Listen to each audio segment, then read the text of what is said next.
let's get into the music. So you being from New York, we call it the Mecca of hip hop. Talk about your experience growing up and your first introduction into hip hop before you even start doing it yourself. Yeah, no. My brother, I forgot what birthday it was, it might have been my 10th or something like that. He bought me a Jay-Z CD and a pair of New Balance. Okay. Because he was like, yo, New Balance is what the drug dealers are wearing. Like, That's he was like, wear this. And then he bought me Jay-Z Life and Times of Sean Carter Volume 2. I had Hard Knock Life on there. That's when Hard Knock Life was coming out. So that was my first introduction to rap. So I fell in love with that CD. I know all the lyrics top to bottom. And then I had some other friends. They introduced me to Snoop. Doggy Style was like an album that they were playing all the time on the cassette, you know what I'm saying? We had CDs, but they were like, they ran out of CDs, so we bought this cassette. Absolutely. You know, it was like... We was dubbing cassettes back then, TDKs, the great ones. So I fell in love with that album and just like the whole West Coast sound. And then I had another friend who was really into like the battle rap scene. So then I started getting into cannabis. You know, Eminem was coming up at that time. I loved DMX. I had a real affinity for the West Coast music as well.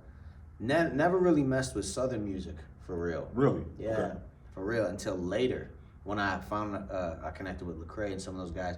Then I found an appreciation for it. Now it's adapted. It's become so much of my sound too. It's a mixture of all those influences. So, you know, different periods in my life. Like I always loved the big animated artists, like the Busta Rhymes, the Redman and Method Man, the Ludacris. Like, high energy. People had high energy and big personalities. Missy Elliott, like fun visuals, you know.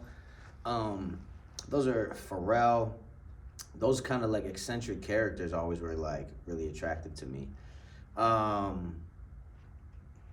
What else? Yeah, so I mean, I think that like all those things. I had like street rap music from my brother. He also put me onto like metal and those things. My sister was into R&B, so I would get like the Usher CDs from her, and I was into that. And then the battle rap scene from my friend Ryan, and all that kind of turned into this melting pot of appreciation for different sounds that kind of evolved into my sound. Then I moved to New York City. You know, I was running around the battle scene for a little bit. And then I was getting a degree in audio technology, so I was able to record myself. So I was making tons of music at home, releasing it on the internet.